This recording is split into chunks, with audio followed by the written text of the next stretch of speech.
तेरी बदन पसारा। 4 कोस में उसने अपने शरीर को फैला लिया। तो हनुमान जी ने तुरंत दुगना कर लिया, 8 हो गया। तो फिर सुरसा में 16 कर लिया। तो फिर हनुमान जी ने 32 कर लिया।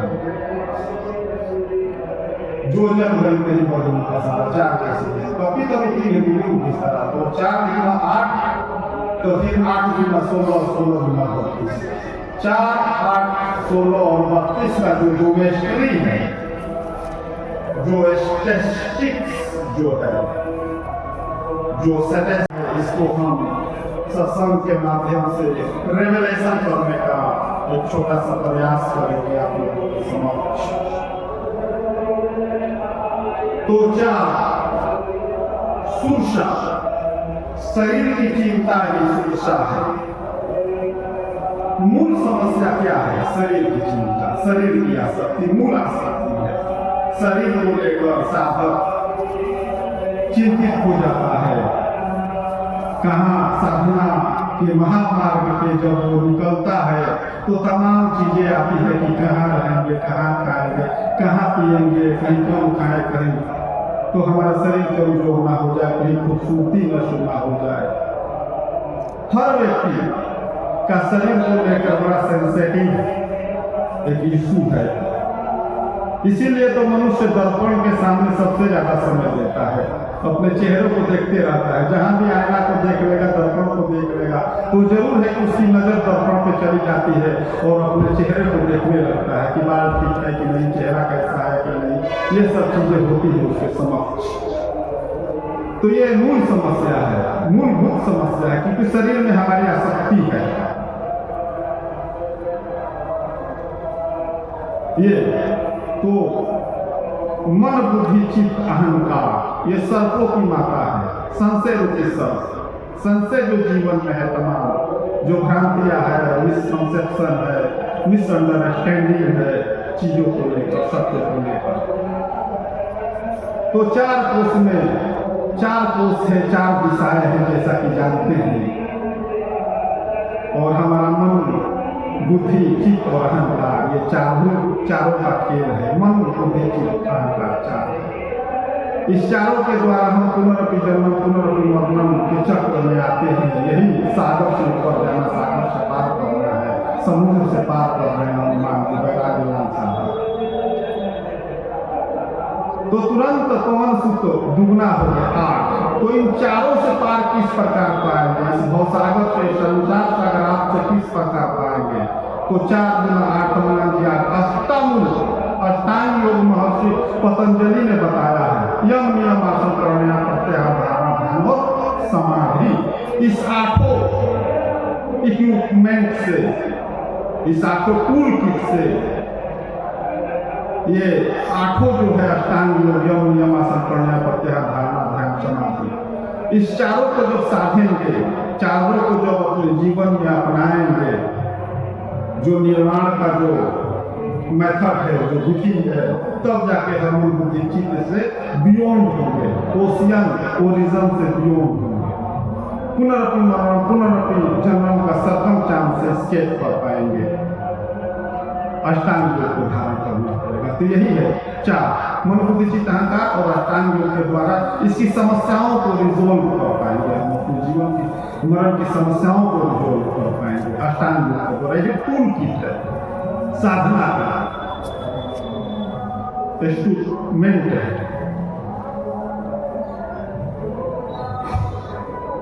फिर 16 हो गए। तो 5 कर्म इंद्रिया, 5 ज्ञान इंद्रिया, 10 चतुष्ट अंतःकरण, मन, बुद्धि, चित्त, अहंकार और तेजस और पराग, ये 16 है।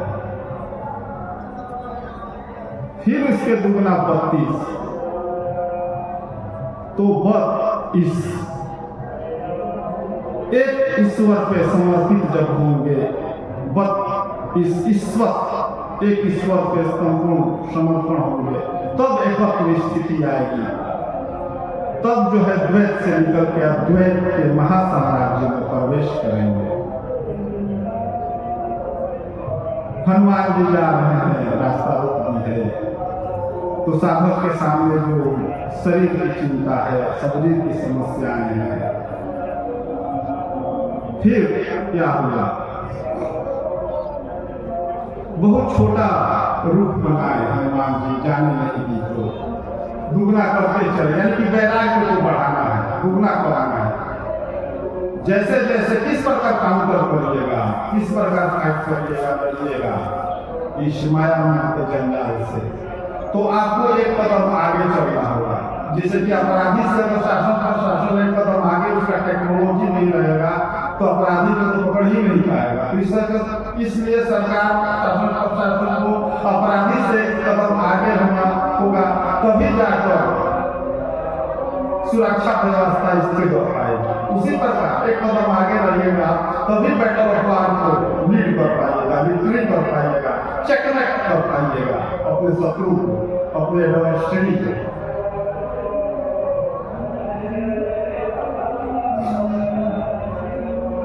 तो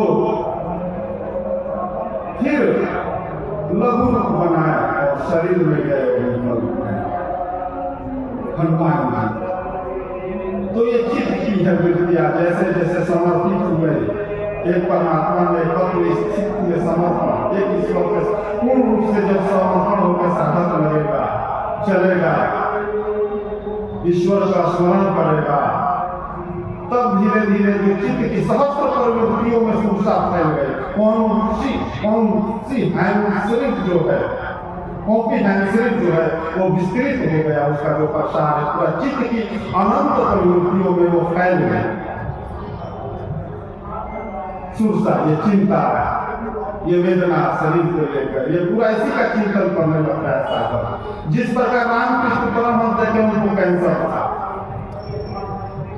लोग बोलते थे कि आप ईश्वर से आराधना करके इसको अच्छा करा लीजिए, तो बोले कि क्या शरीर के लिए प्रार्थना करना है, मांग करना है। तो ऐसा वैराग्यवान साधक ही नहीं कर पाता है शरीर से की चिंता से, तभी जाके वो परमात्मा की प्राप्ति कर पाएगा। देखते कैंसर था, दुख था, कष्ट था, फिर भी उस चिंता को हटाकर निरंतर अपनी साधना में अग्रसर रहे। तो वही है वैराग्यवान साधक, तो वैराग्य उसके अंदर बढ़ाएगा, वैराग्य को इंक्रीज करना पड़ेगा, इनहैंस करना पड़ेगा, तब जाके शरीर की व्याधियों से, शरीर की चिंता जो है इससे निकल पाएगा। तो इस तरह से अति लघु कौन स्थिति है, तो अति लघु रूप में हो गए, यानी कि जो चित्त फैला हुआ है, जो चित्त बिखरा हुआ है, ईश्वर के जहाँ समर्पण होके लगा, ईश्वर की प्रार्थना में लगा, भजन चिंतन में लगा, तो चित्त हमारा सिमट गया, चित्त छोटा हो गया। तो जहाँ चित्त सिमटा तो उससे वो निकल जाएगा। तमाम जो बातें जो जाल है, वो जाल जिस प्रकार बेड़ियों में अगर जकड़े हैं, अगर छोटा हो जाए तो उससे निकल जाएंगे। तो चित्त जो फैला था वो सिकुड़ के सिमट के छोटा हुआ, तो वो साधक उस चिंता से, शिक्षा से निकल गया, तो फिर आशीर्वाद मिल गया। राम काज करहु तुम बल बुद्धि निदान, आशीष दे गई सो हर्षी चले हनुमान। फिर आशीर्वाद मिल जाता है। जहां आप समर्पण करेंगे, उनसे थोड़ा सा लड़ेंगे ईश्वर पे इंटायरली, तो चित्त का जो पट प्रसाद है, जो साइक्लोन है, सुनामी है, यही सागर है ना, सागर के पास जा रहे हैं। तो ये संसार ही सागर है, इसमें तमाम जो साइक्लोन है, फोर्ड वेव है, सुनामी है, विचारों का फोर्ड वेव है। तो उसको जहां से आप चित्त को समेटेंगे तो जो साइक्लोन है धीरे धीरे शांत हो जाएगा। चित्त सिमट गया, ध्यान में लग गया। फिर आगे जाते हैं, निश्चर एक सिंधु महरही, करी माया नभके फल जीव जल तुझे गगन उड़ाही, जल बिलो तिनके परिछाई। तो सिंहिका नाम की एक राक्षस दूसरा जो हंसुकी बाधा के रूप में, बैरियर के रूप में, रेड रिबन के रूप में उनके समक्ष रेसिस्टेंशन के रूप में सामने आ गई। सिंहिका वो क्या करती थी, जो भी जीव जंतु ऊपर से आकाश मार्ग से जाता था उनको परछाई को पकड़कर वो फिर खींचती थी और उसको खा जाती थी। तो ये संसार ही सागर है, इसमें संकल्प विकल्प की दुनिया है। तमाम संबंधों का जो संकल्प हमारे चित्त चित्त में है। साधक आकाश मार्ग से आकाशवत होके अपनी साधना में बैठा है, चित्त को परमात्मा के चरणों में लगा है। उसके रूप को पकड़कर कोई चिंतन करने लगेगा तो उसका जो अगला चिंतन कर रहा है उसमें वो ट्रांसफर हो जाएगा। घर परिवार है, दुनिया है, तमाम इससे पहले हमारा जो संबंधों का समीकरण है, माता है, पिता है, दोस्त है, भाई है, अगर वो संकल्प करेंगे तो हमारे चित्त में भी उनकी विचार का प्रसारण हो जाएगा। कोई हमारे रूप को चिंतन करने लगा पकड़कर तो वो हमारे अंदर प्रविष्ट कर जाएगा। ये सब बाधाएं हैं, लेकिन साधक जो समर्पित साधक है वो समझता है कि ये मेरा संकल्प नहीं है, किसी दूसरे का संकल्प है। वो परछाई पकड़ के लेती थी ना तो वो रुक जाता था आदमी। और संकल्प जहां पकड़ा कोई आपका, तो जो साधना में इंटेंसिटी था आपका, जो तीव्र गति से अपने डेस्टिनेशन की ओर जा रहे थे, अपने गोल को अचीवमेंट की ओर जा रहे थे, अपनी जो ऑब्जेक्टिव है उसको फुलफिल करने के लिए इंटेंसिटी था आपके अंदर, वो फ्रीज हो जाएगा, वो रुक जाएगा। क्योंकि संसार का जब चिंतन आएगा तो परमात्मा का चिंतन रुक जाएगा। सिंपल सा लॉजिक है। तो फिर ज्ञान छाया और माया का जो खेल है, कि माया जो छाया की तरह आती है, तो यही छाया है, छाया को पकड़ लेती है। ये साथ में रहती है माया और छाया। छाया को पकड़ा, हमारे संकल्पों को पकड़ा। एक स्थूल का शरीर की जो चिंता थी सुरसा, ये सूक्ष्म शरीर की घटनाएं है सिंधी का। तो सूक्ष्म शरीर को पकड़ के जब संकल्प करेगा तो भी हमारी साधना रुक जाएगी। वो शरीर को लेकर चिंता हुआ वो भी साधना रुक जाती है। सूक्ष्म शरीर को लेकर करेगा कोई चिंतन, वो भी साधना फ्रीज हो जाएगी। तो फिर ज्ञान रूपी गदा के द्वारा वैराग्यवान साधक उसको मार के निकल जाता है। तो ज्ञान रूपी गदा है, वैराग्य रूपी साधक हनुमान है। तो फिर आगे जाते हैं, तो फिर वो वन में प्रवेश कर जाते हैं जहाँ फूल खुशबू हुआ है, जहाँ फ्रेग्रेंस जो है ईश्वरीय, जो परमात्मा ही एक फूल है, गगन मंडल बीच खिला एक फूला। तो इस गगन में चिदाकाश में जो परमात्मा ही एक पुष्प के समान है, जिसका सौरभ सुरभि और सुवास हमारे अंतःकरण में आने लगता है। परमात्मा का जो सौरभ सुरभि और सुवास है, धीरे धीरे धीरे धीरे जो है सो कि उसका जो है सो कि एक डिवाइन ऑरा का जो है सो कि रिफ्लेक्शन आपके शरीर से होने लगेगा, बाहर उसकी आभा दृष्टिगोचर होने लगेगी। जैसे जैसे आप चित्त में परमात्मा में चिंतन में आप जैसे जैसे लगने लगेगा चित्त, वैसे वैसे जो है उसका लुमिनियस है, जो लुसेंट ईश्वरीय, जो ईश्वरीय डिवाइन ऑरा है, वो जो है बॉडी से रिफ्लेक्शन करने लगेगा आपको। तो बाहर के लोग भी देखेंगे कि नहीं अच्छे साधक है, अच्छे महात्मा है, वो अपने आप में रिफ्लेक्ट करता है। जैसे जैसे आप इनकरेज करेंगे, इंट्रोवर्ट होंगे हमारी तमाम चित्त की वृत्तियां। तो फिर वहां से निकले तो ही वन में गए, खुशबू फूल की वन है, हमारे अंतःकरण की वो सब चित्रण है, कैरेक्टराइज किया गया है। इसको डिपिक्शन और डिस्क्रिप्शन जो है, चित्रण और विवरण है, एक इतिहास के माध्यम से एक सिंबॉलिकली जो है सो कि सेपरेशन किया गया है।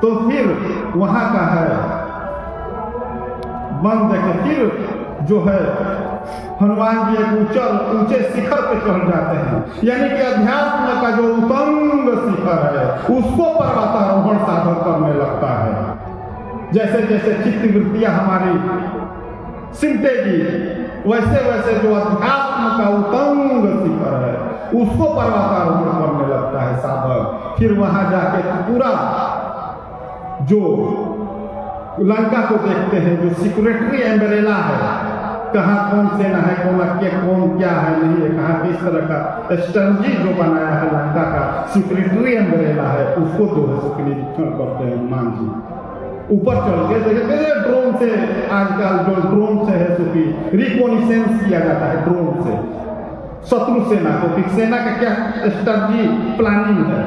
तो ड्रोन देखते हैं कि बहुत आकाश में चला जाएगा, उसको रडार भी कैप्चर नहीं कर पाएगा। उसी पर का रिकॉग्निशेंस कर रहे हैं, ऊपर चढ़ ऊपर जब जाइएगा तभी तो नीचे की चीजों देखिएगा। जैसे जैसे आध्यात्मिक उतंग से पर्वतारोहण करेंगे तैसे तैसे हमारे विकार जो है वो दिखाई देने लगेंगे कि कौन सा विकार कहाँ है, कैसे है, कहाँ कहाँ बैठा हुआ है, क्योंकि हम ही ने चिंतन कर कर बार बार को ये अपने असुरी प्रवृत्तियों को अपने हृदय में प्रिजर्व किया है, संग्रह किया है। हमारे कर्मों के द्वारा हम ही ने इसको संरक्षित किया है, प्रिजर्व किया है अपने विकारों के। यही है असुर, यही है राक्षस, यही है विजातीय प्रवृत्तियां जो हमारी है। तो वहां से देखते हैं, फिर जो है सो यति लघु बना के पुनः प्रवेश करते हैं, पेनिट्रेट करते हैं लंका के टेरिटरी में। तो वहां लंकनी रहती है, वो उनको पकड़ लेती है। सूक्ष्म है फिर भी जो है सो कि एक तो स्थूल शरीर की जो चिंता थी सुरसा, सूक्ष्म शरीर की जो थी सिंहिका, और यहाँ कारण तक भी उसकी जड़ें गई है माया की। जो कारण शरीर है, जो आत्मा तक भी उसकी जड़ें पहुंच गई है। यही है लंकन, वो पकड़ लेती है। अरे कहाँ जा रहे हो, रोक लेती है। तो हनुमान जी ने मुष्टिका बांधा और उसको मारा, तो वमन करने लगी खून की उल्टी, वमन करने लगी तो सत्संग करने लगी है। तो बोल रही है, ताप स्वर्ग अपवर्ग सुख धैर्य तुलाए कहम, तूल नता ही शकल मिली जो लौसुक सत्संग। ताप स्वर्ग अपवर्ग सुख धैर्य तुलाए कहम, हेवन पैराडाइज और तमाम संसार के प्रोस्पेरिटी है, एसेट्स है, वेल्थ है,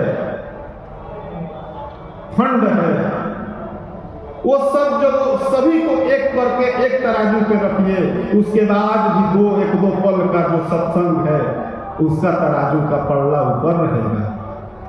तात स्वर्ग अपवर्ग सुख धैर्य तुलाए कहम, तूल नता ही शकल मिली जो सुख लो सत्संग। जो सुख का सत्संग का सुख है, जो सत्संग का सुख है, वो करोड़ों साम्राज्यों से, यहाँ इवन पैराडाइज हेवन वैकुंठ और स्वर्ग का जो सुख है उससे भी उसका कंपेयर आप नहीं कर पाएंगे। इतना सिग्निफिकेंस है इसका, इतना क्रूशियल है ये सत्संग का सुख। तो पांचों मुष्टिका को बांधा हनुमान जी ने, लौ में स्फुरण आना ही लंकन में। चित सिमट के परमात्मा के चरणों में हमारा जो है तो कोई कम्युनिकेट कर चुका है, इंटीग्रेट कर चुका है, लेकिन फिर भी वहां भी जो है लौ में स्फुरण आना ही लंकनी है, वहां भी लीकेज हो जाता है। तो मुष्टिका बांधा यानी कि पांचों मुट्ठी को बांधा और घुसा मारा, फाइट किया जैसे कि WWF के रिंग में होता है। तो चारों खानों चित हो गई और उल्टी करने लगी खून की, ब्लड उल्टी होने लगा। तो पांच विषय है हमारे, रूप रस शब्द गंध और स्पर्श। इस पांचों विषयों को जो समेटेगा साधक, पांचों विषयों को जो समेट के ग्रिपराइज करेगा, तो उल्टी यानी कि जो अंदर विषय वासना थी, जो लोभ और स्फुरण था, वो बाहर निकल गया, जो पांचों विषयों को समेटा। तो सत्संग करने लगे। जब पांचों विषयों को जब समेटेंगे, रूप रस शब्द गंध और स्पर्श, तो आपका जो क्या होगा, चित्त है सत्संग करने लगेगा। सत्संग क्या है जानते हैं? सत्संग संक्रमण है। सत्संग संक्रमणित हो जाता है।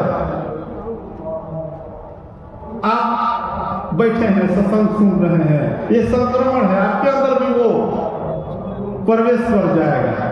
इसका जो सूक्ष्म, जो सटल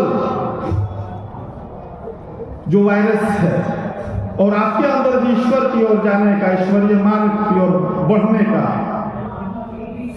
एक प्रेरणा मिलेगा, एक मोटिवेशन मिलेगा। सत्संग वो चीज है। महापुरुषों के सदगुरु महापुरुषों के शरण में आइएगा तो बस उसकी नजरों से ही वो अमृत का पान होने लगेगा आपके अंदर वो प्रवेश कर जाएगा, वो जुआड़ू वो कीटाणु। आप भी सत्य की ओर। तो सत्संग पांचों विषयों को जब साधक गिरफ्ताराइज किया तो सचित आनंद, सत्य है परमात्मा। परमात्मा में हमारा चित्त जो है सो कि टाई अप हो गया, इंटीग्रेट हो गया, एसोसिएट हो गया। तो सचित आनंद जो है, जहां चित्त हमारा सत्य से जुड़ा, तो आनंद जो है, जो प्लेजर है, जो एम्बोरोसिया है, जो नेक्टर है, जो इसेंस है हमारे हृदय में, हमारे आनंद में, हमारे चित्त में, वो प्रसारित हो जाता है। यही है। तो वो सचित आनंद का जो महामार्ग है, वो एक परमात्मा के भजन चिंतन स्मरण से वो मिलता है। फिर जाके हम इस जीवन मरण के चक्र से निकल पाएंगे, जो सागर से पार हो पाएंगे। तो कौन करेगा? वैराग्यवान सागर, जो शरीर की चिंता को भी मिटा दिया, रामकृष्ण परमहंस के तरह कि कैंसर है तो कोई दिक्कत नहीं, हमको अपने लक्ष्य को फुलफिल करना है, अविचमेंट करना है। ऐसा जब साहस होगा, धैर्य होगा, पेशेंस होगा, वेट एंड वॉच करना पड़ेगा, तब जाके हम अपनी जो डेस्टिनेशन है, आध्यात्मिक डेस्टिनेशन है, उसको जो है तो कि प्राप्त कर पाएंगे, उसको जो है सो कि अध्यात्म के उतंग शिखर को पर्वतारोहण कर पाएंगे। तो ये है। तो आगे का सत्संग हमारे आश्रम के आए हुए महात्माओं के द्वारा, तो ये है, इस अध्यात्म के उतंग शिखर को पर्वतारोहण करने के लिए एक परमात्मा में इंटायरली डेडिकेट होना पड़ेगा, आपको लॉयल होना पड़ेगा, एक परमात्मा के प्रति आश्रित होना पड़ेगा। उनका 2-2.5 अक्षर का नाम ओम या राम को अडॉप्ट करके उसको प्रैक्टिस करना पड़ेगा, एक्सरसाइज करना पड़ेगा। तो आप भी एक दिन अध्यात्म के उतंग शिखर को पर्वतारोहण कर पाएंगे। और उस जीवन मरण के सर्कमस्टेंसेस से, पुनर्पि जन्म पुनर्पि मरण का जो सर्कमस्टेंसेस है, इससे पेनिट्रेट होकर परमात्मा के साम्राज्य, इससे स्केप करके परमात्मा के साम्राज्य में पेनिट्रेट कर जाएंगे। तो बोलिए श्री सद्गुरुदेव भगवान की जय।